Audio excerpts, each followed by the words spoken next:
வணக்கம். இன்னைக்கு டாபிக்ல நாம ஆக்சிஜனேற்ற ஒடுக்க வினைகளை சமன் செய்தல் பார்க்க போறோம். இதுல ரெண்டு மெத்தட்ல நாம இதை படிக்கலாம். ஒன்று ஆக்சிஜனேற்ற எண்முறை, இன்னொன்று அயனி எலக்ட்ரான் முறை. ரெண்டு முறையிலையும் நாம இதை ஆக்சிஜனேற்ற ஒடுக்க வினைகளை சமன் செய்யலாம். ஃபர்ஸ்ட் நம்ம ஆக்சிஜனேற்ற எண்முறை பார்ப்போம். இதுல ஒரு 7 ஸ்டெப்ஸ் இருக்கு. இந்த 7 ஸ்டெப்ஸையும் நாம ஃபாலோ பண்ணோம்னா கண்டிப்பா எந்த மாதிரியான வினையா இருந்தாலும் நாம ஈஸியா சமன் செஞ்சிட முடியும். அதில் ஒவ்வொரு ஸ்டெப்பா முதல்ல பார்ப்போம். ஒவ்வொரு ஸ்டெப்பும் ஒரு ஒரு ஈக்குவேஷன் எடுத்துக்கிட்டு எப்படி ஸ்டெப் பை ஸ்டெப்பா பண்றது அப்படிங்கிறத பார்க்க போறோம். ஸ்டெப் 1, சேர்மங்களை அயனி வடிவில் எழுதணும். அயனி வடிவங்களை கொடுத்துட்டா அப்படியே எடுத்துக்கலாம், இல்லைன்னா சேர்மங்களா கொடுத்துட்டாங்கன்னா அது அயனி வடிவில் எப்படி எழுதணும் அப்படிங்கறத பார்ப்போம். 2, ஹைட்ரஜன் ஆக்சிஜன் தவிர பிற அணுக்களை சமன் செய்யணும்.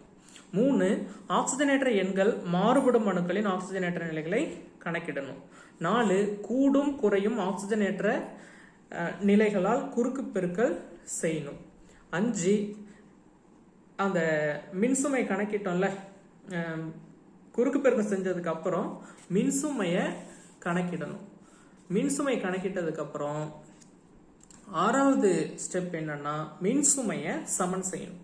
இந்த மின்சுமையை சமன் செய்யும் பொழுது ஈக்குவேஷன் அமில ஊடகத்துல கொடுத்திருந்தாங்கன்னா H+ கொடுத்திருப்பாங்க, இல்லைன்னா அமிலம் கொடுத்திருப்பாங்க. கார ஊடகம்னா OH- கொடுத்திருப்பாங்க, இல்லைன்னா ஏதாவது ஒரு காரம் கொடுத்திருப்பாங்க. நடுநிலைனா இந்த ரெண்டுமே கொடுத்திருக்க மாட்டாங்க. அப்ப H+ கொடுத்திருந்தாங்கன்னா ஆக்சிஜனேற்ற எண் குறையும் பக்கத்துல தேவையான H+ சேர்க்கணும். கார ஊடகம் OH- கொடுத்திருந்தாங்கன்னா ஆக்சிஜனேற்ற எண் எந்த பக்கம் அதிகமா இருக்குதோ அந்த பக்கம் OH- சேர்க்கணும். அடுத்து ஹைட்ரஜன் ஆக்சிஜன் அணுக்களை சமன் செய்ய எதிர்ப்புறம் தேவையான H2O சேர்க்கணும். இப்போ ஒரு ஈக்குவேஷனை எடுத்துக்கிட்டு நம்ம என்ன பண்ண போறோம் அப்படின்னு பாத்தீங்கன்னா, இந்த ஸ்டெப் பை ஸ்டெப்பா இந்த ஸ்டெப்ஸ் எல்லாம் பயன்படுத்திக்கிட்டு நாம சமன் செய்ய போறோம்.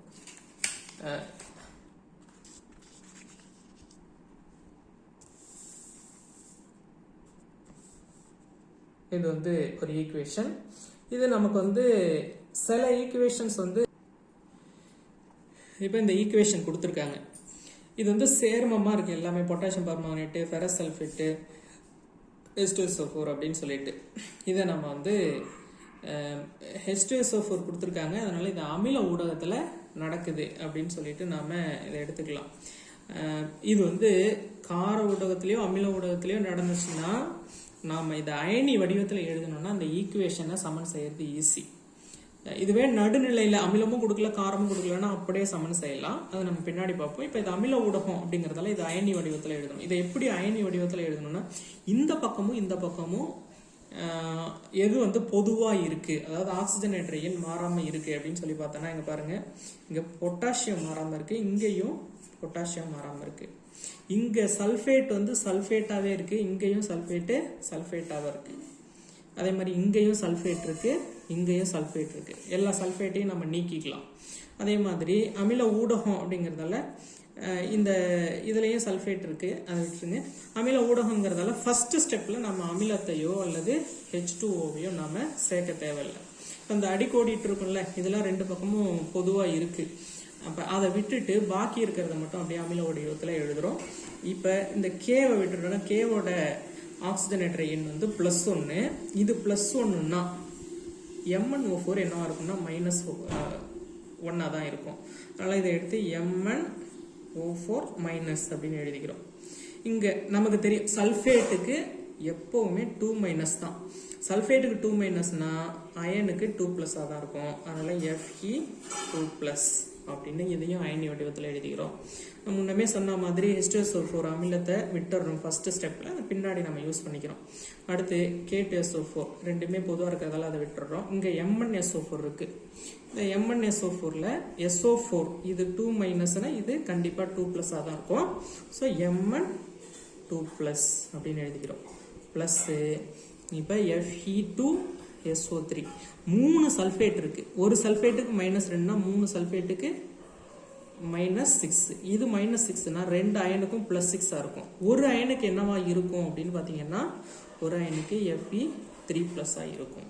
H2O நம்ம கடைசியாக பார்த்துக்கிறோம். ஃபர்ஸ்ட் ஸ்டெப்பு சேர்மங்களை அயனி வடிவில் எழுதுதல், அது முடிஞ்சிச்சு. அடுத்தது செகண்ட் ஸ்டெப், H மற்றும் ஓவை தவிர பிற அணுக்களை சமன் செய்தல். H மற்றும் ஓவை தவிர இங்கே ஒரு Mn இருக்கு, இங்கேயும் ஒரு Mn, ஒரு Fe, ஒரு Fe சமன் செஞ்சு தான் இருக்குது. அதனால் செகண்ட் ஸ்டெப் பண்ணணும் அப்படின்ட்டு அவசியம் இல்லை. அடுத்து தேர்ட் ஸ்டெப், ஆக்சிஜனேற்ற எண்கள், மாறுபடும் அணுக்களின் ஆக்சிஜனேற்ற எண்களை கணக்கிடணும். ஆக்சிஜனேற்ற எண்கள் கணக்கிடுற இந்த வீடியோ நான் எப்படி கணக்கிடுறது, ஒவ்வொரு தனிமத்துக்கும் எப்படி கணக்கிடுறது ஒவ்வொரு அணுக்கும் அப்படின்னு சொல்லிட்டு டிஸ்கிரிப்ஷனில் கொடுத்துருக்கேன். அந்த லிங்க் இருக்குது, அதை போய் பார்த்துக்குங்க. இப்போ நம்ம ஒவ்வொன்றுத்துக்கும் தனித்தனியாக கண்டுபிடிச்சிட்டு இருந்தோம்னா நமக்கு டைம் ஆகும். இப்போ உங்களுக்கு இதுக்கு ஆக்சிஜனேற்ற எண் நீங்கள் ஆக்சிஜனேற்ற எண் எப்படி கண்டுபிடிக்கிறதுன்னு திரும்ப திரும்ப ப்ராக்டிஸ் பண்ணாலே ஓரளவுக்கு நாமளே இதுக்கு ஜட்ஜ் பண்ணிடலாம். இப்போ எம்என்னுக்கு எவ்வளோ அப்படின்னு சொல்லி பார்த்தீங்கன்னா +7, அயனுக்கு அதிலே 2+ இருக்கு, அது அப்படியே 2+ வச்சுக்கிறோம். இங்கே எம்எனுக்கு 2+ அதிலே இருக்கு, 2+, அயனுக்கு இங்கே 3+ இருக்கு. இப்போ ஆக்சிஜனேற்ற எண் இங்கே எம்என் எவ்வளோ இருக்குது அப்படின்னு பார்த்தீங்கன்னா +5 இருந்து என்ன ஆகுது அப்படின்னு பார்த்தீங்கன்னா +2 ஒரு 5 யூனிட் குறையுது. அயனை பொறுத்த வரைக்கும் +2லேருந்து +3 அப்படின்ட்டு 1 யூனிட் அதிகரிச்சிருக்கு. 5 யூனிட் குறையுதுன்னா ஆக்சிஜன் ஒடுக்கம் நடந்திருக்கு, 1 யூனிட் அதிகரிக்குதுன்னா ஆக்சிஜன் ஏற்றம் நடந்திருக்கு. அடுத்தது தேர்ட் ஸ்டெப் முடிச்சிட்டோம், கணக்கிட்டுட்டோம். ஃபோர்த்து ஸ்டெப்பு, கூடும் குறையும் ஆக்சிஜனேற்ற நிலைகளால் குறுக்கு பெருக்கல் செய்க. இப்ப கூடும் குறையும் ஆக்சிஜனேற்ற நிலை, இங்க 1 கூடி இருக்கு, இங்க 5 குறைஞ்சிருக்கு.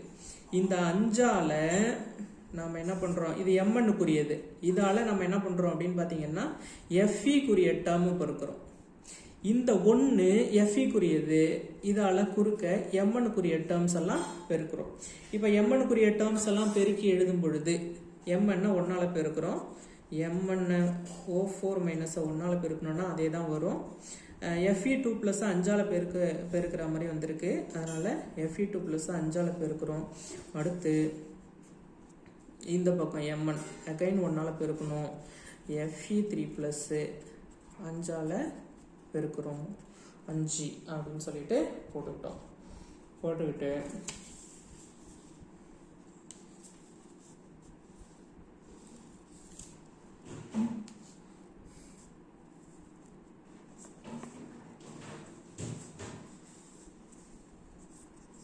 அடுத்து என்ன பண்றோம் அப்படின்னா இருபுறமும் மின்சுமையை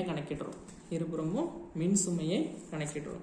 அப்படி கணக்கிட்டனா என்ன வருது அப்படின்னு பார்த்தீங்கன்னா இங்கே மின்சுமைஸை மட்டும் நம்ம ஆட் பண்ணுறோம். இந்த பக்கம் MnO4க்கு நேர 1 இருக்குது, -1 இருக்குது, இங்கே 2+ இருக்குது, 5 Fe இருக்கிறதால 5 × 2 +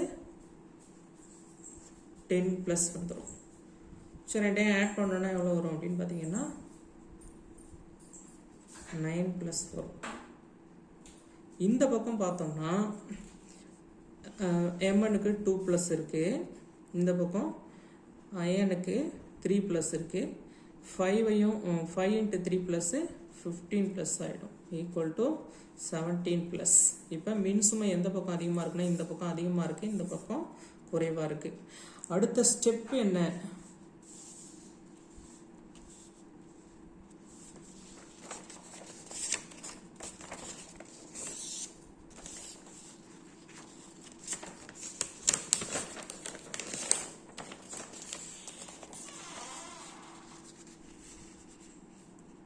அடுத்த ஸ்டெப் என்ன அப்படின்னா மின்சுமையை சமன் செய்யணும். மின்சுமையை சமன் செய்ய அமில ஊடகம் எனில் ஆக்சிஜனேற்ற எண் குறையும் பக்கத்தில் தேவையான H+ சேர்க்கணும். கார ஊடகம்னா ஆக்சிஜனேற்ற எண் அதிகமுள்ள பக்கத்தில் தேவையான OH- சேர்க்கணும். இது அமில ஊடகம் தான், நம்ம ஏற்கனவே பார்த்துட்டோம். அதனால என்ன பண்றோம்னா இந்த பக்கம் 9+ இருக்கு, இந்த பக்கம் 17+, இங்க தான் கம்மியா இருக்கு.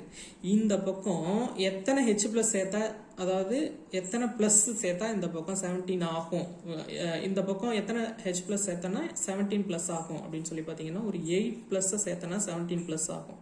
அதனால நம்ம என்ன பண்றோம் அப்படின்னா இந்த பக்கத்துல Mn O4 minus plus 5 Fe2 plus plus 8H plus சேர்த்துடுறோம். சேர்த்துட்டு இந்த பக்கம் Mn2 plus plus 5Fe3 plus சேர்த்தாச்சு. சேர்த்துட்டு அடுத்து என்ன பண்ணுறோம் அப்படின்னு பார்த்தீங்கன்னா, அடுத்த நெக்ஸ்ட் ஸ்டெப்பு HO அணுக்களை சமன் செய்ய எதிர்ப்புறம் தேவையான H2O சேர்க்கணும். எத்தனை H இருக்குது அப்படின்னு பார்த்தீங்கன்னா 8H இருக்குது. 8H சரி சமன் செய்யறதுக்கு H2O சேர்க்கணும். எத்தனை H2O சேர்த்தா 8H வரும் அப்படின்னு பார்த்தீங்கன்னா 4H2O சேர்த்தோன்னா 8H வரும். இப்போ O கால்குலேட் பண்ணி பார்த்தோம் அப்படின்னு பார்த்தீங்கன்னா இங்கே 4O இருக்குது, இந்த பக்கமும் 4O இருக்குது. இந்த வினையை நாம் சமன் செஞ்சு முடிச்சிட்டோம்.